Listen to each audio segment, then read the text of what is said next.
Pause. How do you solve a problem you don't know you have? You can't.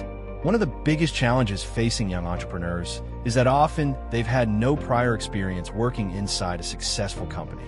They thus never got to learn and understand fully the processes that drive such companies to success.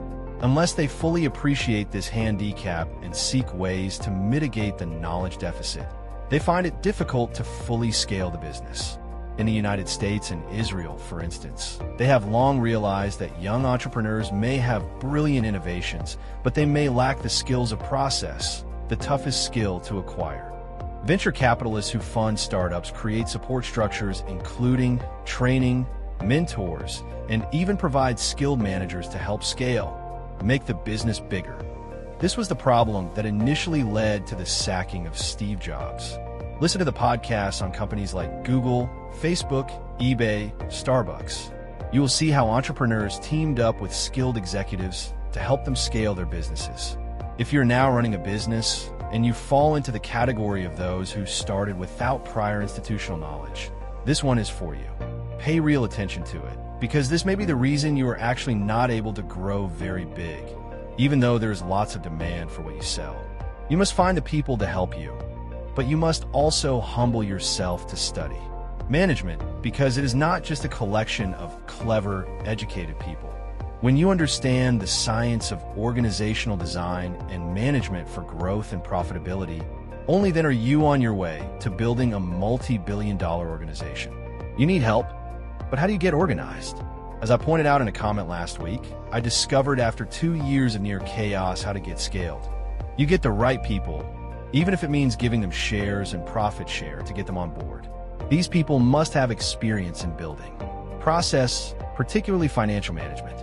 I understood the power of organization because I had worked before, but I did not understand it fully as a startup because I did not build the organizations I had worked for. One of the things that helped me was inviting retired executives to either come and talk to me or even to spend some time with us. You will not find people who are still working willing to do this, and it's not reasonable to ask them. Remember I told you about a German program for retired executives I learned about when I was reading, now years and years ago?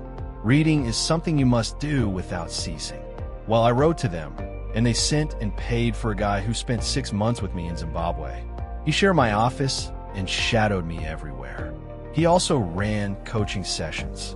I would say in those 6 months, he added 10 years to our development. By the time he left, we had systems, and we had added German efficiency to our approach. Things like time management and planning were drilled into us like soldiers. I was able to fix this problem because I recognized it and had the humility to seek the help I needed. I was keen as a puppy to learn stuff rather than pretend I knew everything. Today, the mentorship system for young entrepreneurs is global. What I'm doing for you on this platform is just introductions to what you should be thinking about. I have no time to take you further. That is your job. Herr Kohler, my friend. The delicate balance of mentoring someone is not creating them in your own image, but giving them an opportunity to create themselves. Steven Spielberg.